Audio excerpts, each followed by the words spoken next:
Heart of a Woman. Okay guys, so we're back, Heart of a Woman, and sat with me is the beautiful Melissa Agbeko. Melissa, you know there was a time I couldn't pronounce your last name. Don't worry.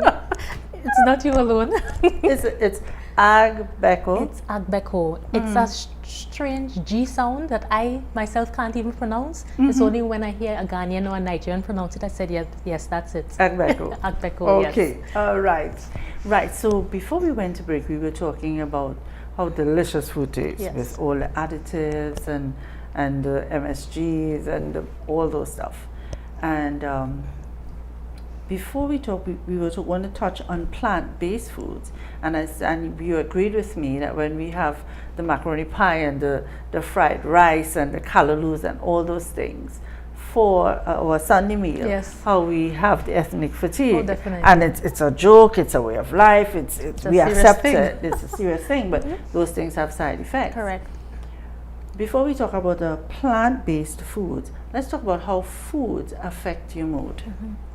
How would you say food would affect your mood? So, first of all, we have to recognize that there is a connection between our foods and our moods.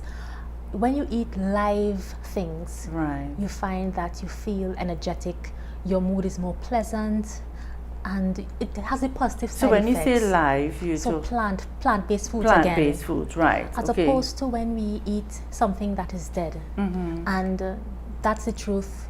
Yes, we eat meat, but that's the truth.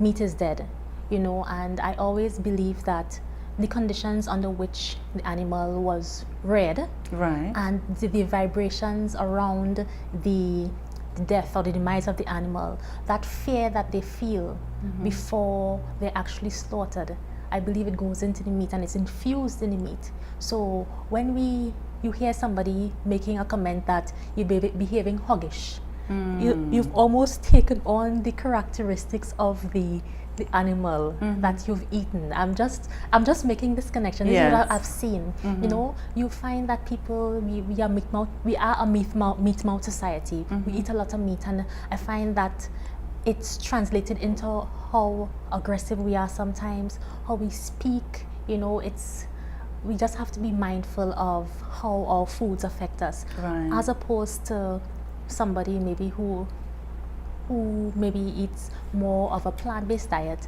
They're a bit calmer, you know, they're more grounded, serene. It's different, and I'm sure maybe if somebody switch, you don't have to come off of meat completely, but if you were to switch to a more plant-based diet, then you'd see that your moods, you feel better, you know, you behave better. I'm just thinking that there's connections there. And I always look at my own life, because I don't want to look at someone else's. Correct. So everything I share and do is a direct connection with how I live my life. Correct. I recognize as I got older, my desire for meat Diminished. Yes, it has. No, some people, especially believers, Christians, might say, well, you know, you pray of it and you eat it.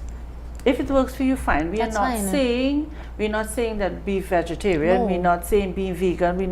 That's What not what works we're for saying. you. We're saying to listen to your body Correct. and what works for you. Correct. And sometimes I think we don't listen, and our bodies, for me, our bodies give us signals. They always do. Before I became so conscious of what my body is saying to me, I remember I would get a lot of headaches,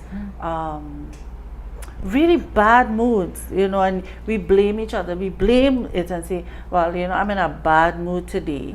But I think we're able, when we eat properly, when we sleep, get enough rest, when we exercise, Correct. a lot, when we forgive, all those things, and we will touch on those things. You're able to manage life. I think so. I agree with you that if you think eating all that meat, consuming all that meat, it goes back to balance. It does. You have to balance. And sadly enough, you know, you would see some people eating, or I would see people eating, and people say, oh well, I don't eat vegetables. Okay, Wow. that's fine. Yeah. But then when when we do start eating them, it's because of maybe the doctor saying something. Yes. So we need to be a bit more preventive and proactive in our approach. Don't wait until somebody says you have to, or Yes. else Yes. be proactive. Be you know, proactive. listen to I your body. agree, yes. Listen to your That body, is and it. I agree with you. Listen to your body. Exactly. I don't think when was the last time I had a headache? I don't know. You know, because there are things that I observe that will trigger the headaches. Bread, Yes. or anything flour, sugar. There was a time I needed a chocolate, you know, but I don't have those desires anymore. I would gravitate to a fruit. I would but it's something that, I'm sorry, I don't think I will ever change that. I love me some ice cream. That's fine. But again, Everything in moderation. Exactly. Yes, Everything you know, in moderation.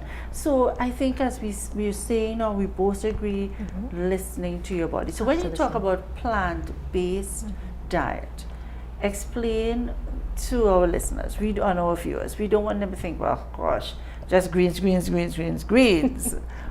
are you thinking about? So our plant-based diets, it's, you know, as I said, you don't have to come off with meat. We all, as you say, we all thrive differently on different bodies. We are individual, Of course. so we must listen to what our bodies need.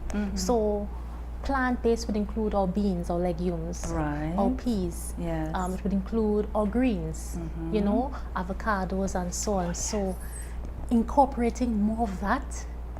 You can have some meat as well, but incorporating more plants into your diet, your body will thank you.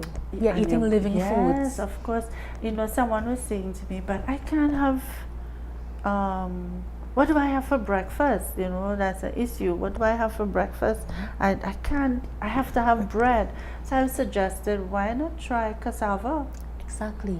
You know, or Try green root crops. fig. Exactly. You know, green fig, because that's what I do, and do some cassava and saltfish, smoke herring, something fish. Exactly. You know, be innovative, you and know. you're saying that, and it reminds me of a typical Jamaican breakfast. Okay. You know, all those things. They have some root crops. They have some tree crops. They have the fish.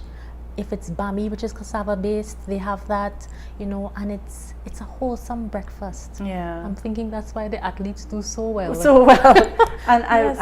I was also thinking, if you don't be a stickler, well, I'm gonna have mix it up a little bit. Mix it and up. if you can't, for me, if you can't have your veggies in the morning raw, why not drink it? If you can't eat it, drink it. And don't be hard and fast. Yeah. Just be flexible and Yes. listen to your body. Sometimes we almost get into a regimen, you know, and become frustrated. rigid. Exactly. Yeah. So be fluid. Have fun Experiment doing it. Yeah. with what works for you.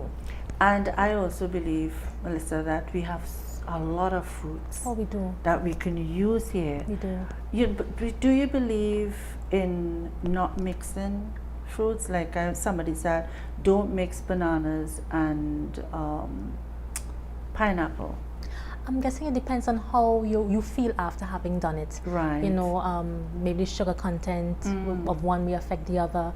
I'm not too sure. Right. But listen to your body, see which combinations of fruits work better for you. Yes. And go with what works better for you. Great, good.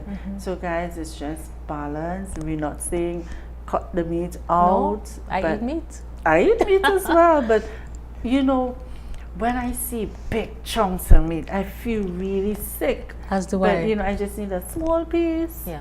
Just to. But you don't need all of that. No, yeah? moderation. And moderation. And before we go into, we're going to talk about fermented foods. Yes. But before we do that, what about portion control? Oh my goodness. Yeah. Portions are so important. Yeah. I always say our stomach is about this big. Exactly. Your fist, right? It's about that big. Yes. You know, as you said, listen to our bodies. Sometimes we're eating and we eat until we are stuffed, and I call that full X status achieved. Yes. You know, we eat until we feel the food up here. Listen again. You know, portion sizes. I think we eat with our eyes more More before than- we yes. we see what we've actually done. Yeah. But small portions, small, like a handful. Doesn't have to be a lot. If you're A eating lot, yeah. carbohydrates, make it maybe a handful.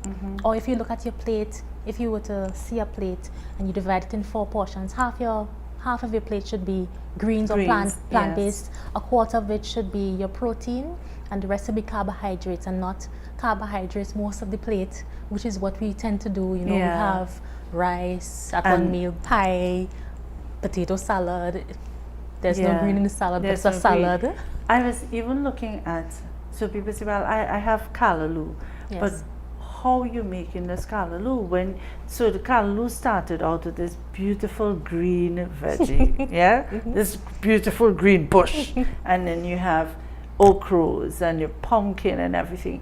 But by the time you finish, it's something that is so artificial, I like to think, because you're putting in, even if we use coconut, which is how we do it, that coconut juice, but not the pat, for me, not the All pat right, yes, indeed.